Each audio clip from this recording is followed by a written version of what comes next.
We're live. Hello. Hi. Yeah, I guess this is my channel this time. So, hello everyone.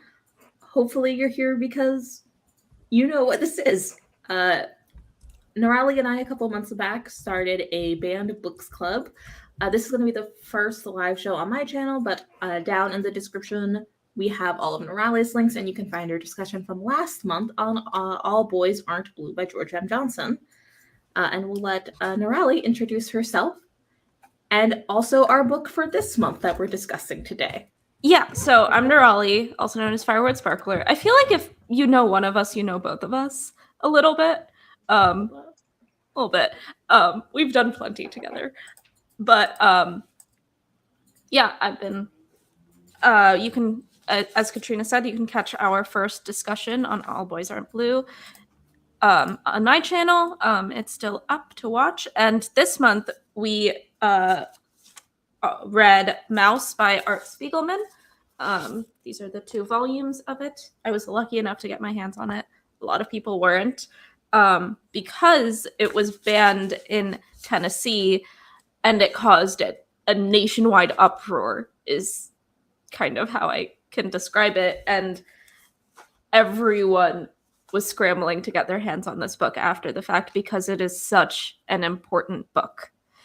It is a first-person memoir graphic novel about living through the Holocaust as a Jewish person, and it is just incredibly important and very good. Yeah, I think it's I think it was interesting that this one book banning was so publicized. One school board from Tennessee banned it for containing material deemed inappropriate, when this was a very abstracted view of a nonfiction story. Nothing was really that graphic in this comic, but it did, tell the truth of what happened. And it also had an interesting framing device where the story was the author interviewing his father about his experience throughout the Holocaust and World War II. So you even got even more distance from the story and the actual events that happened through that, which I think really makes it one of the few Holocaust stories and firsthand accounts that are actually more appropriate for younger kids. I would say 6th grade and up could read it. Yeah, definitely. I agree. I think it was nice to have that distance from it, so you weren't feeling directly impacted by it, but also because we are coming from the perspective of the son interviewing his father. The son never experienced any of what goes on in the book, just like the reader has most likely never experienced what goes on in the book. So that it's just a great way in. It's a great framing device for this type of story specifically, where what happened was unthinkable, and like this is a way to consume it and understand it, because you're consuming it from the perspective of someone who didn't experience it, trying to wrap his head around what happened. And I think to a certain extent, there's no way to really wrap your head around what happened in the Holocaust and the magnitude of it. So I think this abstraction was really helpful, and also just focusing on one person's story. So Art Spiegelman was interviewing his father for most of this. His mother had committed suicide about 20 years before he was working on this book.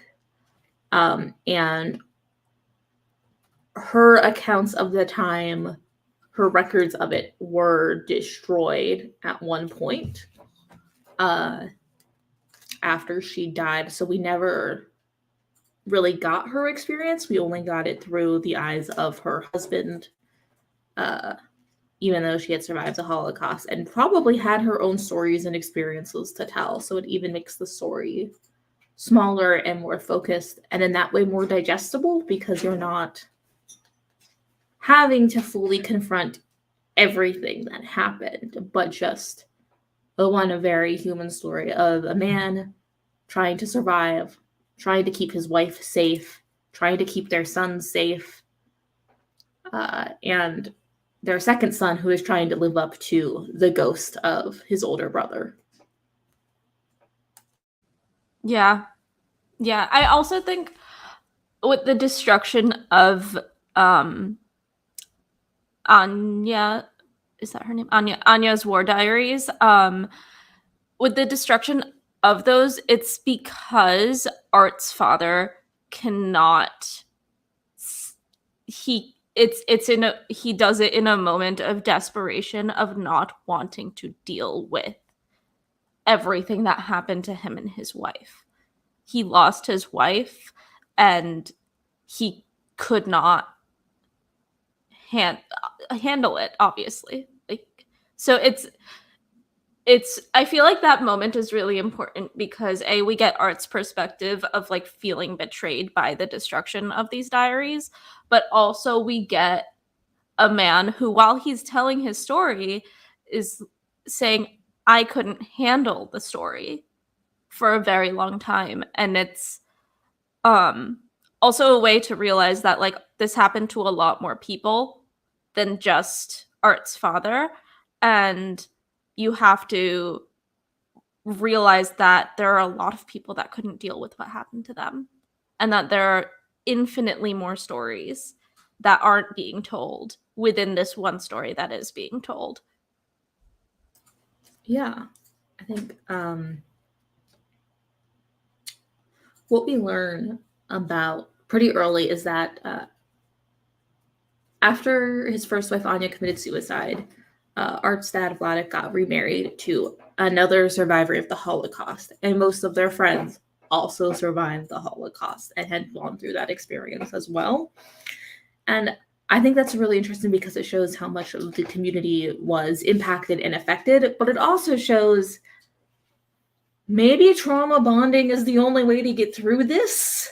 And maybe just weren't really able to form connections with people outside of that experience because trauma messes your brain up in so many unique ways. And I mean, therapy was barely invented. It was not effective at that time when they were going through it. Yeah, and there's also so much of the narrative is focused on the father's stinginess, and Art also talks about how he's leaning into the stereotype of what a Jewish person is, and it's frustrating to me.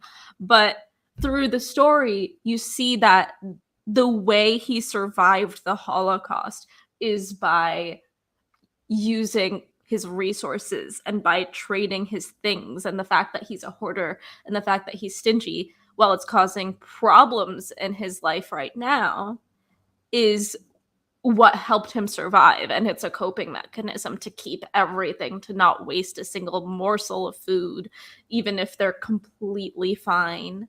And it's just, there's so much shown in the kind of present day of the book that is, I thought it was so interesting because we were seeing the trauma happening during the Holocaust, and we were also seeing the aftermath of that trauma and how every little thing that happened impacted what was their current life after the fact and after they were out of everything.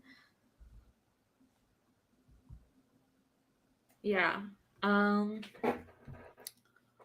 think it's also interesting. So it's established throughout the narrative and throughout the framing device that his dad Vladek was very stingy, would hold on to things. He'd like pick up electrical wire off of the ground, and like hold on to every bit of food, account for every single like cent in his bank account. He visited the bank often and tried to find ways to like save money on things. But we also see that there are like some things that he didn't value, and that was like he threw out his son's coat. Really noticeably to me, he threw out his son's coat because he thought that it made him look too low class. So we bought him a new coat, threw out his old one. Did not tell his adult son he was doing this. Have a problem with that. But was trying to like show that they can survive and make him look really strong, and like wealthy and well taken care of, which I think is also a trauma response, what he doesn't value as much as what he does. Oh yeah, and it's also like he wants his son to have a better life. Mm-hmm. So he wants his son to have the new jacket. He wants his son to live rent-free with him. He wants his son to have everything he didn't have, which is such a relatable immigrant parent story. I mean, we've both seen that play out in different ways in our lives, which is one of the ways I was just like, ah, yes, this is the classic immigrant parent story of just like, you want your kid to value what you value, but also have a better life than you did, and those things don't quite work together. Yeah, I definitely remember one time I had a tiny hole, like large, not even as large as like the radius of this pen I am holding, in these beautiful embroidered jeans, and my mom threw them out, and I was so mad. And then she bought me new jeans, but they weren't embroidered, and they had these beautiful flower designs on it. But like, I can also see my mom was trying to make sure that we had nice things without holes in them, that were well kept. But like, I was just gonna go play in the woods. I knew the kind of kid that I was. I was gonna bring a book, sit in the woods, maybe climb a tree. I mean, that's the life right there. But yeah, it's the thing of like, my child can't look like we don't have nice things because that means I failed. Yeah. And I think also like for me, so my family, I grew up in a lot of like poverty, and I was very aware of like social services growing up, and that's my own trauma to work through. But I was pretty aware that if we didn't look well cared for, being the child of a single blind mother, we could very easily get taken away. So I see where she was coming from. Oh, those were yeah. great jeans. But hey, guess what? You're an adult, and if you want, you can embroider your own jeans. You can buy embroidered jeans. I know. I just got an embroidery kit. It's over for everyone as soon as I figure out how to use it. I'm going to be so fashionable with all of my crafts. I love it. Yeah, it's always been a bit of a goal of mine to be able to like make my own clothes and to eventually just like everything I own is self-made. That's never going to actually happen, but I'm just like, no, I'm going to continue to buy t-shirts at the craft store when I go to get yarn because they're $3 and they're comfy.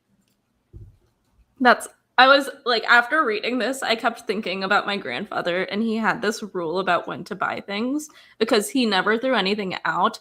But if he bought a new shirt, he would always throw out an old shirt, and he had to have like always the same amount. And he went through like partition India, so that whole nother trauma. Same time frame, whole nother trauma. But it's like one of those things where he was like, everything you buy needs to be, in Gujarati, it's Saru Sastu Sundar and Takao, which is like, it has to be nice, it has to be well made, it has to last long, and it has to be a good deal. It has to be cheap. It can't be too expensive.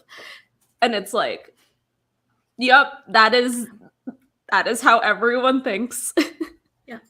You know, I don't know any Gujarati, but that sounds very similar. I understand that concept perfectly. Exactly. It's the same everywhere.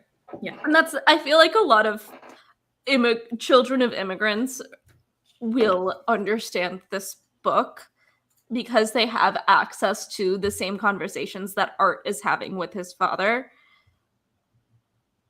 in different ways, different languages, different ways, different things the parents have gone through. But it's like the same conversations. Yeah, I think it's like the specificity within the book that really makes it relatable across communities. And I think that's one thing that we get after Mouse was banned by the Tennessee school board. A lot of people were saying, well, there are all of these other Holocaust books, like The Boy in the Striped Pajamas, which was not written by a Jewish person and doesn't the have Holocaust Museum does not like that book. Yeah. Because it humanizes the Nazi side more than anything else. Yeah. I think, like, that's why, in some ways, these first-person stories are so valuable. Because also, like, we're getting to the point where we're the survivors of the Holocaust, of, like, Japanese internment camps, of people that went through partition in India. They're getting old and they're dying off. Yep. We need the first-person stories while we still have them to continue to pass down. And that's a big thing in the second volume. The first thing we see is this book the first volume got huge, and also Art's father passed away, and all he has are these recordings and this like unresolved trauma around the way he grew up, around his relationship with his father, around his relationship with his mother. There's so much there that just never got resolved before Vladek passed away. And it's just it's really sad, but it's also like that's why this book is so important. Yeah. I think and also in my head it probably was rare to have hours and hours of recording of your dead dad's voice during the 80s. So I think that was like emotionally difficult for the author to go through, to have that, and to also be putting this pressure to tell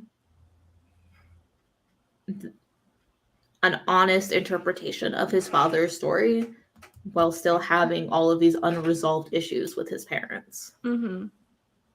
Yeah, and like in the interactions between Vladek and Art, you see that Art resents his dad for a lot of things. But he's also like, no, I know I need this story of what he went through. I need to understand him. I need to understand what happened. Yeah. I think that's like, it's tough. And I think that's also, so I wonder if there are like parents out there that don't have that trauma to pass on, and their kids just live their lives not caring about like the stories of the things they went through because they're like, they're fine, you know? Yeah. Wonder what that's like. Yeah. I mean, I feel like every generation, every culture has its own things to resolve, has their own stuff that they have to understand and go through. And it's like, I feel like the most recent media example of that is like Encanto of like, oh boy, this kid having to fix everything. And it's like, I feel like because that's a Disney movie, she does fix everything in the end and everyone lives happily ever after. But like Mouse is kind of the reality of that.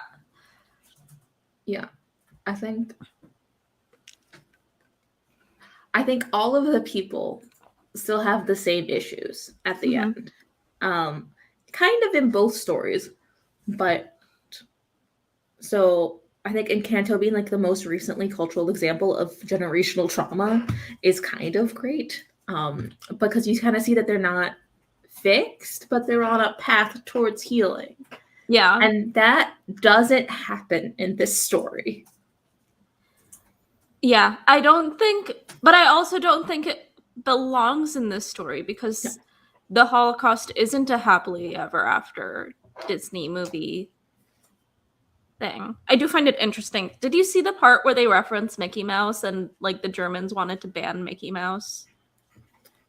I don't think I remember that. One sec. I assume it was in volume 1, which I finished a couple weeks ago. No, it's in volume 2, but it's like the it's the words start. Yeah. So it says, so this is a newspaper article from the mid 1930s in Germany, and it says, Mickey Mouse is the most miserable ideal ever revealed. Healthy emotions tell every independent young man and every honorable youth that the dirty and filth-covered vermin the greatest bacteria carrier in the animal kingdom, cannot be the ideal type of animal. Away with Jewish brutalization of people, down with Mickey Mouse, wear the swastika cross, which is just so incredibly anti-Semitic and racist, and I read those words and I regret reading them because it's just disgusting. I regret that those words came out of my mouth. But that is a quote from an article in Germany that was Nazi propaganda. Yeah. And so we have our issues with Disney for other reasons. Oh, yeah. Much more recently. But it's just interesting because everything that wasn't, because it's funny because we don't really see Nazis in this story. Like, we don't see what the propaganda machine that was Nazi Germany. We don't see any of that except through the eyes of Vladek. But he did purposefully put that in there to be like, no, A, there's a reason why I chose a mouse to represent Jewish people in the book. Mm-hmm. And B, this is what German people thought of us. This was the propaganda campaign that created Nazi Germany. I also think that one way we see that is the way that they're able to move through the world before the war and then during the war. Yeah. Because they, while being in hiding, they returned to their hometown several times and found it much more difficult each time to find safety there. Yeah. And it's not that the people, it's not that they had changed, obviously, in ways that are kind of irreparable, but their old neighbors, the people that they had grown up around, had only heard hateful things about them for the past 6-8 years, that they learned to hate the people that they used to be their neighbors or their employers, or just the people that they would pass on the street and like say hi to. Yeah, I think we were talking before the stream about how like we needed breaks reading this book, and I was like, I needed a lot more breaks reading the first volume than the second. And it's because I recognize that. It's because with the Fox News propaganda machine, I recognize it. And like that's why this book is being banned. Like they say it's for inappropriate content, but like that's the real reason. Right. I also don't think it's not a particularly graphic retelling of things that happened. And I don't think we can label history as appropriate or inappropriate. It still happened either way. Yeah, I feel like we'll talk more about this next month, but like the way like the narrative in the way slavery is taught in schools is just like completely erasing the reality of history in so many ways. And it's just the whole sometimes there were nice masters and like it's like no, owning people is bad. Yeah. I do think we see like back to your like Fox News, we do see that like repetition of propaganda really recently through things like the uptick in anti-Asian hate when former President Donald Trump started calling it the China virus, and certain propaganda outlets caught on to that, started repeating those talking points, and blaming minority communities for something that wasn't their fault to the point where they're getting attacked in the streets. We're both Asian. Well, we're getting attacked in the streets, maybe not us personally, but our communities. And we've like experienced that uptick firsthand. Everyone in America has, whether or not they are Asian or no, have like Asian people in their lives. We all saw it happen very concretely. And that just kind of shows how powerful like messaging and stories and propaganda can be. But it also shows why stories like this are important and why firsthand accounts are important, because hopefully it can humanize people that are certain powers are actively trying to dehumanize. Just to hold on to it, onto that power. Yeah, it's funny because, again, with Disney, almost overnight, conservative propaganda turned against Disney because they said maybe gay people deserve rights. And we're both queer. It's a very stressful time to be us. Like, it's a very stressful time to be a person in general, but also us specifically, we're having a hard time. Yeah. So that's why I needed breaks, because in our lifetime, we saw anti-queer hatred. We saw a rise in queer media told by queer people. We saw acceptance happen. We saw marriage equality, and then everything turn again. Yeah. And it's like, this is where, and in this book we saw that Vladek was living a pretty charmed life at the start. They were wealthy, they were happy, they had a kid, he had a textile factory. Like, he lived a very good life, and then slowly but surely, because of just who he happened to be, everything was taken away from him. Yeah. I mean, the beginning of the story is genuinely a nice kind of slice of life story. He is a young man who ends up meeting a beautiful girl. He gets engaged. That girl happens to be incredibly wealthy. And his in-laws are like, no, we're going to make sure you're incredibly wealthy because we do not want our daughter's standard of living to decrease in any way. And they have their first son, and they're happy, and they have a home where they feel safe and loved. And then it just slowly starts getting chipped away at over and over again as the war advances. Yeah, it's like, first he's drafted, and he's fighting in the war as a soldier. And then he's taken as a prisoner of war. And it's like one of those things where in that moment he probably thought, well, this is the worst of it. We're still going to win the war. After he gets to go back home from being a prisoner of war, he realizes that life can't go on the way it does.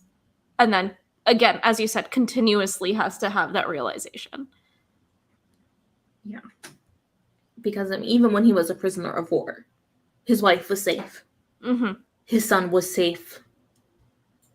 Everything was fine for a lot of the civilians at the time. And then things just started getting worse and worse as they moved. From having curfews to having to give up their homes to live in ghettos to eventually going into hiding in certain places to finally ending up in Auschwitz. It just gets progressively harder and progressively worse the whole time. Yeah. And while that's all happening, we also see, like, in the 1980s and the late 70s, he's not doing that great either. He's just surviving. Yeah, it's like he has this lovely house in Queens and a lovely wife who can't seem to stand him. It's interesting because, like, I read that couple and I'm reminded of, like, sitcoms, like the sitcom, like, elderly bickering couple. But the difference is there are real problems underlying their relationship that have everything to do with what they both went through. Yeah. And I think one of the bigger problems was that they came away with different coping mechanisms through their own experiences of trauma. I think we also saw throughout the story that the way men and women and children were all treated very, very differently throughout the entire experience. And I think that kind of informed their trauma in a lot of ways. Mm-hmm. Yeah. Because, like, so much of the issue with the couple is that, like, she wants to just have nice things and live a normal life and be able to, like, buy hair products without asking for permission. Whereas his issue is, I need to keep every little bit of money I possibly can because I've seen it all go away before. Yeah. And I mean, maybe we can assume that his second wife, Mala, didn't come from a high-class capitalist family. Yeah. Maybe she just was living a normal life, living in, like, an apartment or just still with her parents. And so she didn't have as much to lose. Also, I mean, property rights were different back then. As a single woman, I doubt she was really holding on to that much wealth to begin with. Yeah. But yeah, it's just like how trauma informed their perspective. And yeah, it's just interesting. There's so much there. So much. And, like, that's, like, yeah. And it's also still there's this feeling of alienation from them because we're reading it through Art's perspective. And Art doesn't really know Mala. And Art smokes in front of his dad who has health problems. And, like, he's just a guy with a father trying to live a normal life. So it's like he rolls his eyes at some of the things that we're like, oh wait, no, that's trauma. Because this is what he's lived with his whole life. So it's and we do have that kind of separation, and also 40 more years of psychological advancement to tell us trauma. Yeah. But it's also like people in the book told him, like, I think he's like that because of what he went through. And Art would. It's funny because Art is the one drawing these panels. He's the one writing the story, but the character of Art within the story is like, yeah, but he's just annoying. He's my annoying dad. Yeah. I think as much as he tries to, like, grapple with and understand what happened to his dad, I think growing up within this immigrant community that was largely all experienced the same things as his dad, he might not recognize that other people had other trauma, but he sure recognized his dad's and was just annoyed by it because it was all the time. Yeah. Because trauma doesn't just go away because you get a new wife and a new son. Mm-hmm. You just kind of live with it. Yeah. And I think there's so much about being the second son, but being an only child that impacted him. And he talks in the book, he's talking with his wife about how he's always had to live up to this kid who never got to grow up. He's always having to live up to the idea of his brother, and the idea of his brother, like, this kid could have grown up to be a messy, complicated individual, but the idea of his brother is this perfect person, this perfect son, and there is no way he could possibly ever live up to that. And, like, living with that pressure his whole life. It's too much. And I think one of the bigger problems is Raichu?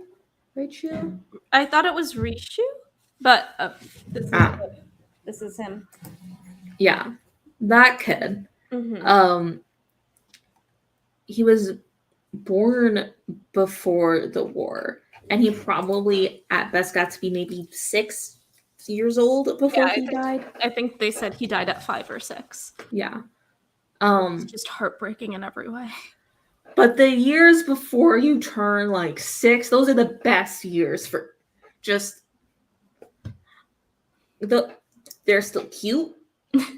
They don't know enough to talk back yet. They have no idea what mortality is, which is pretty great. They're just like overjoyed by anything that happens to them in life. Yeah. They're just like, wow, the world. Yeah, and this kid still had a hard life in those 5 or 6 years. Yeah. But there's no way to live up to someone that doesn't age past that age. It's impossible, because I don't want to say every like first grader I've met is the same, but there are like 4 or 5 kinds of first grader, you know? And they're all adorable. They're all great. You can't. Yeah. There's no way to live up to it. Yeah. And I feel like we would have seen so much more of this brother had we the war diaries of his mom. Because the way Vladek talks about it is like his mom did not want to let him go. His mom was like, this is my baby. I am not giving him up for anything. This is the most important person in my life, which like so many parents can relate to that, obviously. But it's interesting that we see like a mother's love through the lens of the father, because we don't really have any other choice. And it was just like my idea of keeping this kid safe was to send him away, and then we didn't send him away for a year, but we had to give him up eventually to keep him safe. And like I feel like we could have there's so much lost history there, because it's like I would have loved to read about the like arguments that they had about this, because there were definitely multiple. Yeah. I also have Vladek would go to visit his factory regularly. He didn't live in the space where he owned his business. Mm-hmm. So he would go there all the time. So he probably, and then as a soldier and a prisoner of war, he missed so much of this kid's life. Yeah. And I'm sure he wanted to keep his son safe and do what was best for him. Yeah. But as a dad in the 1940s who worked in a different place, who went off to war, how well did he know his kid, really? Yeah. Yeah, like he missed formative years through no fault of his own, but it's like he missed formative years. So then when he eventually passes away, it's like there's even more of an idea of who this kid could have been versus the reality. Yeah. And then Art is just never going to live up to that, because how can you live up to a ghost? How can you live up to someone who never got the chance to exist? Yeah. And I feel like that's one way that we see like Art and Mala bonding, because Vladek's second wife is in a lot of ways trying to live up to Vladek's memory of his dead wife. Yeah. And there's no way to compete with that either. Yeah. Like there are moments where Vladek's like, I should have never gotten remarried. I miss Anja so much. And it's like there's no way to compete with grief like that. Yeah. And there really isn't, because we also see towards the end of the second volume of the book, he finds all of these old photographs of their family. Yeah.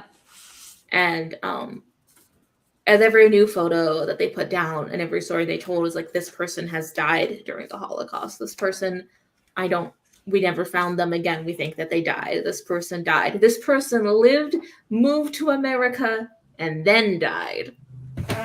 But the family had lost so much already through this initial trauma that once they got back into it and tried to restart their lives, there was no way to really let go of that grief. So just it's too much. There's too much there. Yeah. I found it interesting that he called that part.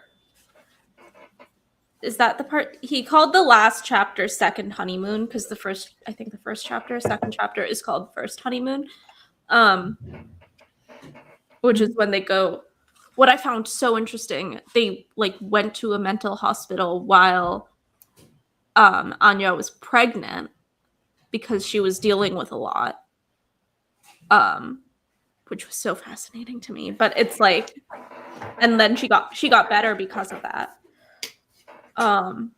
But their second honeymoon is after the war, being forced to deal with all this grief and like being unable to. But yeah, here's the photo of Vladek that we see, the one real photo. Because the rest are illustrations of the photos. But yeah, I found it in a lot of ways, this is formatted like a love story because it's like they fall in love in the first bit, they get separated, try to save each other, and then come back together at the end. But like throughout it, you know that there was this big loss. There was like so much stuff has happened that you can't come back from. Yeah. And I think that's maybe what made Anya's suicide in the 60s so much more difficult for the family because she had worked so hard to survive for so long when she clearly had depression the whole time, well before the war started. Yeah. And I don't know. I think personally very impressed that she survived as long as she did with such severe depression. She clearly fought for a long time to live not just through the Holocaust, but stay present with the family that she had left after losing so much more. Yeah, like one thing we don't see is after the war, them having another kid and like growing up in that household. Like we see descriptions of like Art being unable to live up to his dead brother's memory and things like that, but we don't see like how he grew up and the dynamic between Vladek and Anya after the war. Yeah. Because I mean, Vladek literally says we lived happily ever after. Yeah. And I guess, I mean, in ways, they did. Yeah. They moved to America. They had a new kid. They got to stay together. Dream. Yeah. I think one of the only details we actually get of Art's childhood is the fact that they had a photo of his brother in their bedroom, and they didn't have any photos of him because they didn't need it. He was healthy and alive. Yeah. That was such a heartbreaking moment. Because, yeah, it's like they didn't, every photo they had, every photo we saw of theirs was of someone who passed away, someone they'll never see again. Because we don't even see a photo of Vladek until after it's revealed that he died. Yep. Of natural causes in his very old age. The dude had a lot of health issues. Oh, yeah. So many. And I don't want to say it was an unreasonable amount either. He was quite old. He was quite old. He had lived through the Holocaust with starvation and with working your body to the bone, and like just there's so many elderly Jewish people who have health issues because of what they went through. And like at the moment, these elderly people were children at the time. Yeah. And it's like, yeah, these people, like, there were obviously a lot of mental impact of what happened, but also there was a lot of physical impact of just like growing up starving. Yeah. And I think what was also interesting with that as they grow up and they deal with those things, I think one thing I found interesting was the way that the book focused on like survivor's guilt. Because Vladek would trade food with people. He would get as much as he could to like make sure that the people around him were well taken care of in a transactional way, and try to keep himself alive. But it's clear that he feels guilty for surviving when his son didn't, and still feels guilty for surviving when his wife couldn't. And now Art has the generational trauma of feeling guilty that he didn't go through what his parents went through, and that he has a replacement son. And I don't know, does Art have kids now? Do they feel guilty? Like, what's going on? I don't know. It's like, yeah, like neither of us are Jewish, but like I have heard a lot about Jewish guilt and how that's generational. And like some of it we see like literally Vladek guilting Art into taking care of him. Like you don't take care of your poor old dad. You don't want to stay here rent free for months to help take care of me. And like the whole time Art's like, you could hire a nurse. You could hire someone to fix the roof. You don't need to go up there yourself, and I don't need to go up there. Yeah. Oh. You know what? I did look it up. So at the end of the second volume, it's revealed that Art Spiegelman's wife is pregnant. Oh, yes. Yeah. So I did look it up. They have 2 kids. Nice. One of which is a teacher, and the other one does like literary stuff with graphic novels and comics. Very cool. Yeah. So first of all, good for them. You know, I hope they're doing okay. Hope they're doing well. But yeah, with the timeline, these kids were probably born late 80s with the timeline of the book, and maybe one was, the younger one was probably born in the 90s, in the early 90s. So yeah, probably a little older than us. Yeah. Yeah. I would say these people are very much so same generation as us. And we got different generational trauma to deal with, but like... Yeah, and it's like we have to deal with the consequences of living in America at this time. Yeah. Which is very different. What do you do as a teacher when you're like, I can't teach my dad's book? What do you say to that? It's just... Yeah. I feel like what was happening over and over again is all of these people... So Vladek was trying to like survive and get through it, rebuild a new life, and give his son something nice in the end.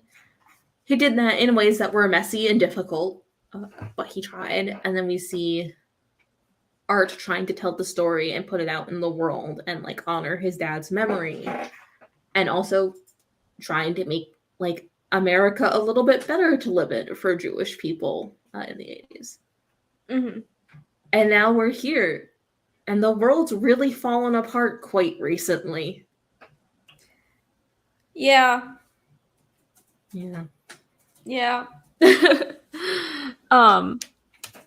We have so many resources in our Discord of like how to fight book bans, because that's what we're focused on, but there's so much happening in this world that is just history repeating itself. Yeah. And we do have a lot of power as we're getting to about an hour, so we're probably going to start wrapping up soon. Yeah. But we have a lot in our power to like make an effect change through some of the resources we have, or like how to talk to your neighbors and like fellow parents about this issue, how to talk to your like school boards about this, how to like talk to librarians about this, and how to like bring people together around fighting censorship, because the vast majority of adults are against book bans. The vast majority of parents are against book bans.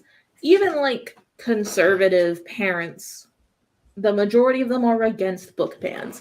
Book bans aren't a hard thing to be against in general. Yeah. But they're still happening as things get tougher, and we're seeing a lot of people put money behind trying to scare people into these book bans and trying to say that, you know, some books just aren't for kids, even if they're made for kids. As we get further into this book ban, we'll be reading some children's literature in this book club, because our last book was geared to teens for very specific reasons. Yeah, and this one isn't really set for any audience, honestly, which I found interesting. Yeah, I mean, it was first published in a magazine, so it's like it was a serialized publication in a magazine, so I'm assuming it was meant for adults first. But I feel like it was more for art to make it. Like it was important to like have that family history. I think so. And I think that's good. I think that's a good enough reason to make things. Oh yeah. Yeah. We're gonna keep talking about a lot of books throughout this series. Next month, at the end of the month, we'll be back on your channel, Nirali. Yes. Do you want to tell us about the book our book club will be reading throughout May? Yeah, so our next book is The Bluest Eye by Toni Morrison, which is a book that I haven't read. I've read a bit of Toni Morrison. I've definitely read Song of Solomon, which we had to read in high school. It was an assigned book, and it deeply impacted me, which just goes to show that teaching books in schools works and is important. But I know The Bluest Eye is like a classic in Black literature, especially American Black literature. And I'm really excited to read it. I think Toni Morrison is an incredible writer.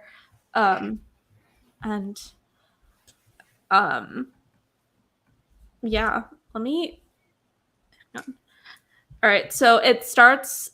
So the synopsis of the book is that it's the story of 11-year-old Pecola Breedlove, a Black girl in America whose love for its blonde, blue-eyed children can devastate all others, who prays for her eyes to turn blue so that she will be beautiful, so that people will look at her, so that her world will be different.